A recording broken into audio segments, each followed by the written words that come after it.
नमस्कार, बहुत स्वागत है आपका। आप देख रहे हैं जी बिहार झारखंड। आपके साथ मैं हूं सलोनी श्रीवास्तव अजमेरा। और चलिए खबर झारखंड की शुरुआत अहम खबर से करते हैं। भीड़ ने गोड्डा में एक शख्स को पीट डाला है, खंबे में बांधा है और पिटाई की गई है।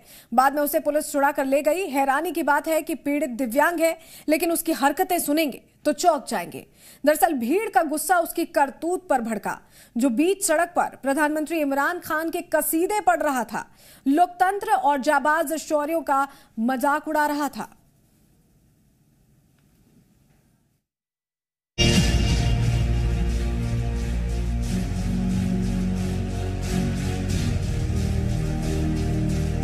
इस तस्वीर को देखकर आपको भी भीड़ पर गुस्सा आएगा, लेकिन कंट्रोल कीजिए। हिंसा कहीं से भी जायज नहीं, लेकिन जो कुछ हुआ वो शर्मनाक है, दोनों तरफ से शर्मनाक। सोडनी गांव में लोगों के हत्थे चढ़ा ये युवक आम नहीं बल्कि गांव का वार्ड पार्षद है। आरोपी दिव्यांग भी है, लेकिन जनप्रतिनिधि होकर भी इसने जो कुछ किया उस पर गुस्सा जायज था। लेकिन वार्ड पार्षद महोदय जाकिर मंसूर की मानसिकता पर सवाल खड़े हैं।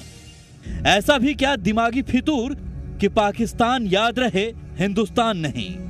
देश आतंकवाद की आग में झुलसा, 40 जवान शहीद हो गए, लेकिन जनाब पर आरोप है कि वो बीच सड़क पर कहते फिर रहे हैं प्रधानमंत्री इमरान खान उसका दोस्त है। उसके कहने पर ही वायुसेना के जाबाज अभिनंदन को छोड़ा। वो मना करता तो अभिनंदन छूट नहीं पाते। जनाब आपे से बाहर थे, शेखी बघार रहे थे। फिर क्या था, लोगों ने सड़क पर ही इन्हें सबक सिखाना शुरू कर दिया। बेशक भीड़ ने पकड़कर पीटा, वो ठीक नहीं था, लेकिन क्या देश के 40 जवानों के जख्म कुदेरना सही था? वार्ड पार्षद का इस तरह नारे लगाना क्या सही था? क्या यह देशद्रोह का मामला नहीं? होंगे इनके इमरान खान दोस्त, लेकिन देश हित के खिलाफ जवानों की शहादत की खिल्ली उड़ाना और अभिनंदन की जाबाजी को इमरान के एहसान का ढिढोरा पीटना क्या जायज है? बहरहाल पार्षद कानून के चंगुल में हैं। झारखंड पुलिस से उम्मीद है कि वो ऐसा करने वालों के खिलाफ सख्त कार्रवाई करे, क्योंकि शौर्य पर दाग लगाने और सौहार्द बिगाड़ने की कोशिश कहीं से भी ठीक नहीं। राघव, जे मीडिया, गोड्डा। राजधानी रांची में नाले के एक मामूली विवाद में एक व्यक्ति की रॉड और चाकू से मारकर हत्या कर दी गई। घटना रविवार की है। हत्या के अगले दिन आज परिजनों का आक्रोश फूटा और शव यात्रा से पहले आरोपी ब्रज किशोर पांडे के घर को भीड़ ने आग के हवाले कर दिया। मामला सुखदेव नगर थाना क्षेत्र के इंद्रपुरी रोड नंबर 5 का है, जहां प्रशांत राज श्रीवास्तव की पड़ोसी ब्रज किशोर पांडे और कुछ लोगों ने रॉड और चाकू मारकर हत्या कर दी। घटना के बाद आरोपी ब्रज किशोर पांडे को गिरफ्तार कर लिया गया है, लेकिन तनाव कम नहीं हुआ है। मृतकों के परिजनों की मांग है कि ब्रज किशोर समेत हत्या में शामिल बाकी लोगों को भी गिरफ्तार किया जाए। बहुत करने लगी तो इतने में हम जो जिसका मौत हुआ बोला हम झगड़ा उगड़ा नहीं करेंगे, हम सीधे थाना जाएंगे। और दोनों स्कूटी स्टार्ट करके जा रहा था, ताला लगा रहा था, बस वो लोग भिड़ गए और मारा। घर पे कोई था ही नहीं, बस वाइफ हस्बैंड था, वो तो थी भी नहीं। हम लोग भी तो आज है, ताला से मारी, पूरा उसका माथा उठा में चोट लगा हुआ है बहू को। अब मारने वाला 3, 4, 5 आदमी तो नाम सुन रहे हैं। हाँ, पुतो फोन की कि इसको चाकू मार के, दोनों खूब झोटा वोटा निकाल के पूरा अन्नी को मारने लगी, झोटा तीर के, समझे। चूड़ी सब फूट गया। उसको फोन की हम लोग जहाँ थे कि वहाँ चाकू लग गया है इसको, और उधर से कूद के भाग गया। कौन लोग था? कुछ नहीं, ही लोग था, इनके भाई थे।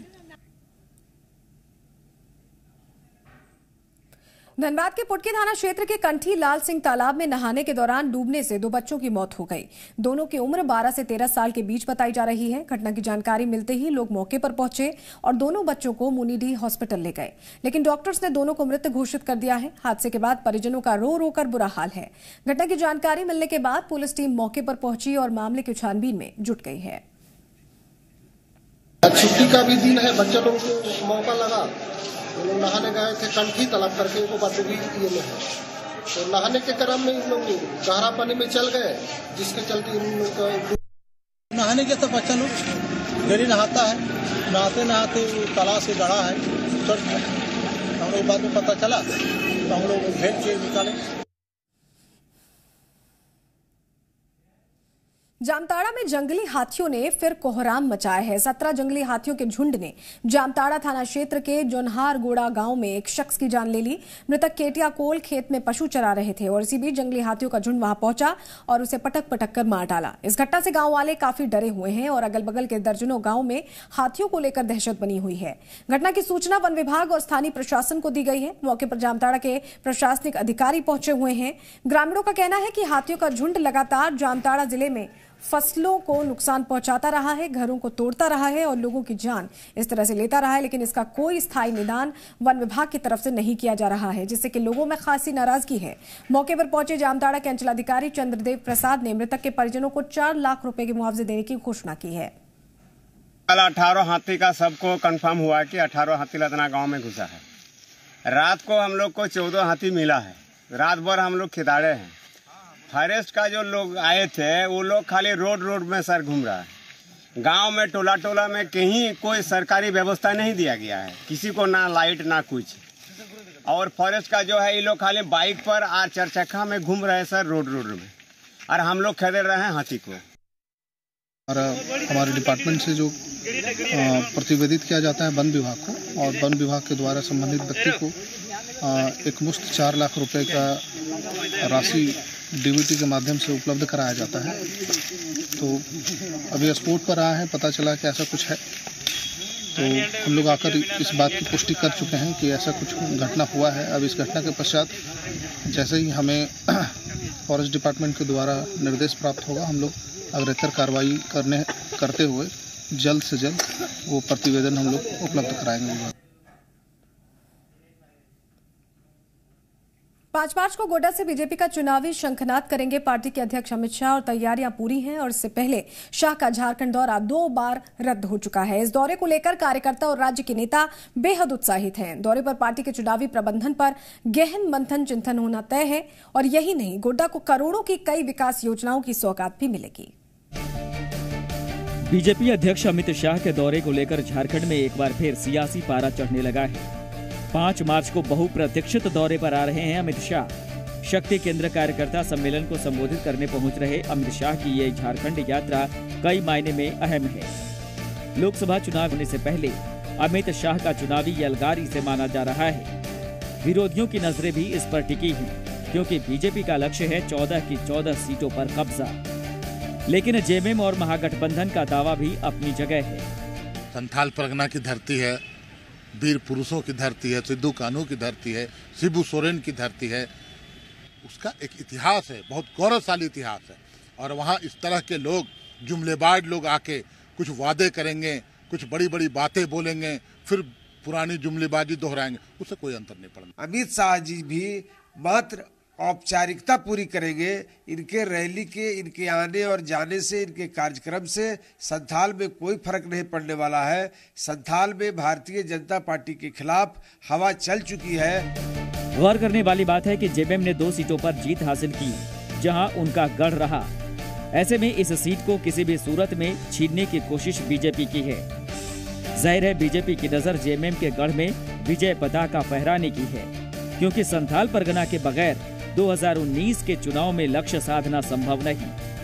बहरहाल गोड्डा से लोकसभा चुनाव का अमित शाह करेंगे शंखनाद। शक्ति केंद्र के कार्यकर्ता सम्मेलन में लेंगे हिस्सा। दुमका राजमहल और गोड्डा लोकसभा का शक्ति केंद्र सम्मेलन। चुनाव प्रबंधन को लेकर भी नेताओं के साथ अमित शाह की होगी बातचीत। मंडल कार्यकर्ताओं की एक बड़ी बैठक है, सम्मेलन है, और मुझे लगता है कि हजारों हजार हमारे तीनों लोकसभा के कार्यकर्ता वहां पहुंचेंगे और एक नई ऊर्जा देने का काम आगामी लोकसभा चुनाव को लेकर राष्ट्रीय अध्यक्ष आदरणीय अमित शाह जी करने का काम करेंगे, माननीय मुख्यमंत्री जी करने का काम करेंगे। आपको बता दें कि 2 बार अमित शाह के दौरे रद्द हो चुके हैं। 29 जनवरी को फ्लू होने की वजह से दौरा रुका। 14 फरवरी को पुलवामा हमले के बाद दूसरी बार 16 फरवरी का दौरा रद्द किया गया।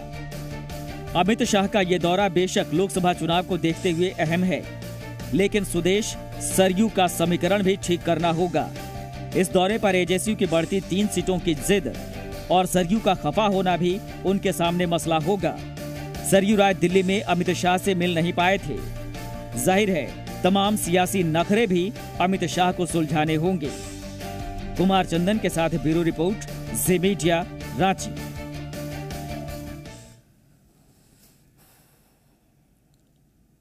आगामी लोकसभा चुनावों को लेकर आजसू कमर कस चुकी है। पार्टी झारखंड की 3 लोकसभा सीटों पर चुनाव लड़ने की बात कह रही है। इस बात को आजसू के केंद्रीय अध्यक्ष सुदेश महतो ने बोकारो के नवाडी में एक जनसभा में साफ कर दिया है। लोकसभा चुनाव का बिगुल किसी भी दिन बज सकता है, लिहाजा झारखंड में सीटों पर सियासी घमासान बढ़ने लगा है। झारखंड में एनडीए के सहयोगी आजसू ने लोकसभा चुनाव में 3 सीटों पर दावा किया है। बोकारो में आजसू के अध्यक्ष सुदेश महतो ने गिरिडीह, हजारीबाग और रांची लोकसभा सीट से चुनाव लड़ने का दावा किया कि हमने 3 लोकसभा पार्टी का मजबूत है और तीनों मजबूत लोकसभा के अंदर पार्टी ने अपने लोकसभा चुनाव के लिए तैयारी प्रारंभ कर दी। आजसू का 3 सीटों पर चुनाव लड़ने का दावा एनडीए के लिए प्रेशर पॉलिटिक्स हो सकती है, लेकिन विपक्ष को लगता है कि आजसू का दावा चुनावी रणनीति का हिस्सा है। इसके लिए डील भी हुई होगी। आप भारतीय जनता पार्टी को जिताने में सहयोग करने की भूमिका निभाने का यही वादा किया होगा उन लोगों ने भारतीय जनता पार्टी से, और पूरी तरह से एक डील है। पैसे का भी खेल हुआ होगा इसमें कि एनडीए बिखर चुका है, बस समय का इंतजार कीजिए और आप देखेंगे कि पार्लियामेंट चुनाव जैसे ही आएगा, आजसू एनडीए से अलग होकर के अपना प्रत्याशी उतारेगा और इसकी जानकारी हम लोगों को है। भले ही आजसू आंखें तरे रहा हो, जेएमएम सियासी डील का संगीन आरोप लगा रहा हो, लेकिन बीजेपी ऑल इज वेल के मूड में दिखाई दे रही है। देखिए, आजसू शुरू से हमारे भारतीय जनता पार्टी एनडीए गठबंधन का मजबूत पार्टी झारखंड में रहा है और आजसू का कुछ अगर मांगे हैं तो उस पर अभी इस विषय पर हाई कमान, आला कमान उस विषय पर उनसे बात करेगी। आला कमान का मामला है, इस विषय पर यहाँ पे मुझे कुछ बोलना उचित नहीं होगा। देखिए, आजसू हमारा बहुत पुराना सहयोगी पार्टनर है और जो देश का मूड इस समय है कि एक सशक्त देश बनना है, नरेंद्र मोदी जी को प्रधानमंत्री बनाना है, राष्ट्रवाद की बयार बहचे की चली है देश में, तो आजसू को भी इसी लिहाज से हम मदद करने की अपील करते हैं। भगवा की बयार में झारखंड की सियासत गरमाई हुई है, क्योंकि झारखंड बीजेपी का गढ़ रहा है। 2014 लोकसभा चुनाव में बीजेपी ने झारखंड से 12 सीटें जीती थी। 1996 और 1998 के चुनाव में भी बीजेपी ने 12 सीटों पर कब्जा किया था। तब झारखंड बिहार का दक्षिणी इलाका था। पिछले 2 चुनावों में बीजेपी को 45% वोट मिले, जबकि विपक्ष की किसी भी पार्टी को 25% वोट भी नहीं मिले। सिर्फ 1991 में झारखंड मुक्ति मोर्चा ने बीजेपी से बेहतर प्रदर्शन किया था। तब झारखंड मुक्ति मोर्चा ने 6 सीटों पर कब्जा किया था, जबकि बीजेपी को 5 सीटें मिली थी। साफ है, बीजेपी साथी या विपक्षी किसी के भी दबाव या आरोप पर संयम बरतना चाहेगी, ताकि 2014 दोहराया जा सके। बोकारो से मृत्युंजय के साथ मदन, जी मीडिया, रांची। भोले बम भोले बम बम बम बम भोले बम भोले बम बम बम भोले बम भोले बम बम बम भोले बम भोले बम बम बम। महाशिवरात्रि के मौके पर झारखंड के लोगों को शिव जैसे साक्षात दिखे। जी हां, हम बात कर रहे हैं कैलाश मानसरोवर यात्रा की, जिसके लिए रघुवर सरकार ने आज कई श्रद्धालुओं को 1 लाख रुपए की अनुदान राशि दी है। सीएम ने कहा कि श्रद्धालुओं को बधाई देते उन्होंने कहा कि ये सौभाग्य अब तक उन्हें नहीं मिला। ईश गिरीश नरेश परेश महेश विलेशय भूषण भो सांब सदा शिव शंभो शंकर शरणं मे तव चरणयुगम्। देवाधिदेव महादेव का कैलाश। कैलाशवासी उमापति महादेव के भक्तों की यहाँ अगाध श्रद्धा है। शिव को साक्षात पाने का एहसास। कैलाश पर्वत की गोद में बसे मानसरोवर के जल का स्पर्श मात्र मोक्ष के तार जुड़ने जैसा बताया जाता है। इस पावन तीर्थ यात्रा का सौभाग्य झारखंड के लोगों को भी मिले, इसकी पहल रघुवर सरकार ने की। सीएम रघुवर दास ने महाशिवरात्रि के मौके पर कई लोगों को इस कैलाश मानसरोवर यात्रा के लिए 1 लाख रुपए का अनुदान चेक।